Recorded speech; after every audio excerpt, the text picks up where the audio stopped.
como lo habíamos anunciado, para hablar sobre el mismo tema, ya se encuentra en esta mesa de trabajo Amalia Fernández Salvador. Ella es especialista en asuntos regulatorios de la Presidencia de la República del Ecuador. Muy buenos días, muchísimas gracias por su presencia el día de hoy aquí. Entiendo que ustedes fueron parte del grupo que armaron las preguntas. ¿Cuál es la intención precisa del gobierno con estas dos preguntas que ingresaron ayer a la Corte? Buenos días, Andrea, qué gusto, gracias por la invitación. Buenos días a los televidentes. Las preguntas fueron replanteadas respecto al Consejo de Participación Ciudadana específicamente. La Corte Constitucional en el dictamen 422 RC señaló que podía ser tramitada vía enmienda constitucional, en primer lugar, que el Consejo de Participación Ciudadana sea modificado el mecanismo de selección de los consejeros, que no sean elegidos mediante elección popular. Y el segundo tema que podía ser tramitado vía enmienda constitucional era el tema de que el traslado de atribuciones del Consejo de Participación Ciudadana a la Asamblea Nacional podía ser vía enmienda, pero dijo que el mecanismo de selección tenía que proceder a través de reforma parcial. Entonces hemos tomado ese dictamen, los estándares de la Corte Constitucional y la otra jurisprudencia que también habíamos incorporado en su momento, y redactamos estas nuevas preguntas que creemos que van a pasar por el filtro de la Corte. O sea, en este punto ya no hay ese temor o dudas de que sean negadas otra vez. No tenemos el temor porque creemos que hemos recogido más bien las preguntas del 422 RC. La Corte Constitucional, cuando emitió su dictamen, estableció ciertos parámetros constitucionales y señaló que tenían que cumplir con meritocracia, con la participación ciudadana, tenía que ser una postulación ciudadana abierta, no a través de nominaciones, y es lo que hemos incorporado en este proceso. Y a eso quería llegar. La pregunta original decía eso, que la Asamblea es la que ahora designa las autoridades y ya no el Consejo. Pero en las preguntas de ustedes dicen que es mediante un proceso de meritocracia. Pero ¿cómo funciona eso exactamente? Porque a fin de cuentas sería igual, que la Asamblea sea la que recibe la terna del Ejecutivo y designan. Pero ¿cómo se aplica esto de la meritocracia que ustedes plantean? Bueno, nosotros planteamos tres procesos. El primero es a través de todas las autoridades de control. Específicamente señalamos las autoridades de Fiscalía, Contraloría, etcétera, van a ser designadas a través de un proceso dentro de la Asamblea por una comisión técnica. La comisión técnica va a estar conformada por 5 delegados del Estado, 2 ciudadanos y 2 miembros de las universidades, y su informe va a ser vinculante. Esto quiere decir que va a aportar con tecnicidad al proceso, pero será el Pleno de la Asamblea Nacional el que aprobará o denegará el informe. Ya, de acuerdo. Entonces, hay un anexo en estas dos preguntas que ingresaron ayer a la Corte Constitucional. ¿Cuáles serían las atribuciones entonces del Consejo de Participación Ciudadana si se traslada la designación de autoridades hacia la Asamblea Nacional?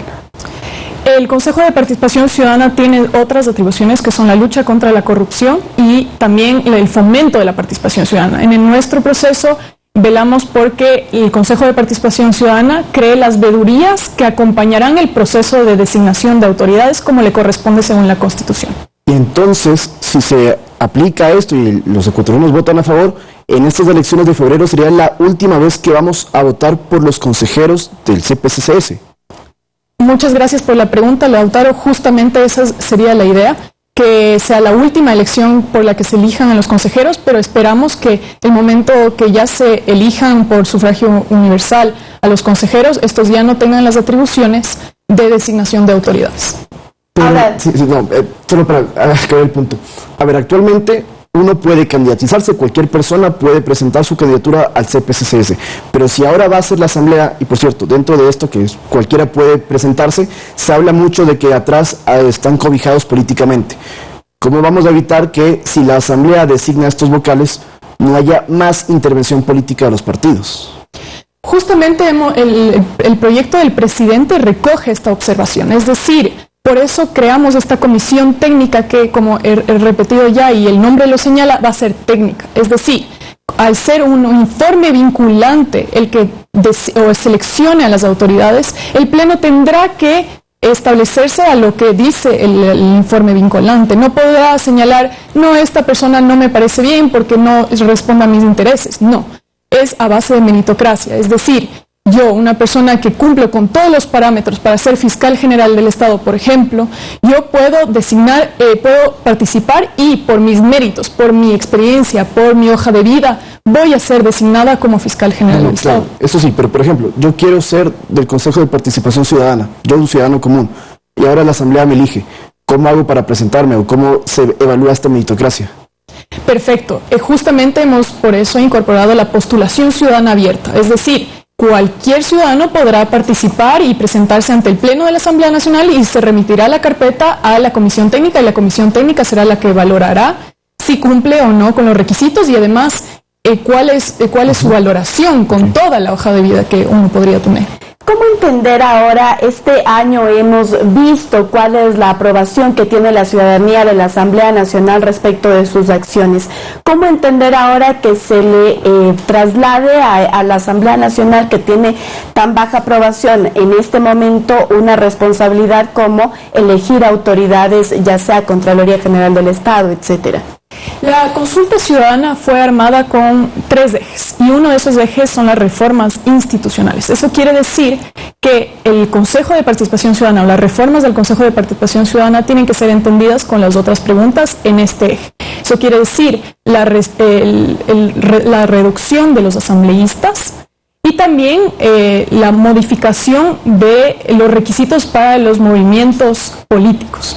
Entonces, con estos requisitos, con estas reformas, estructuralmente, la Asamblea Nacional va a mejorar su representatividad y va a poder adquirir estas atribuciones que se le van a ser entregadas. ¿Por qué no regresarlo, por ejemplo, a lo que era antes del Consejo Nacional Electoral, haciendo también este proceso casi de meritocracia? Pensamos que la Asamblea Nacional, al ser los representantes de la voluntad soberana, son los más adecuados para designar estas autoridades, porque es directa, es la voluntad soberana eligió a los representantes de la Asamblea y los representantes de la Asamblea serán los que, a su vez, elijan a las dignidades, las altas autoridades del Estado.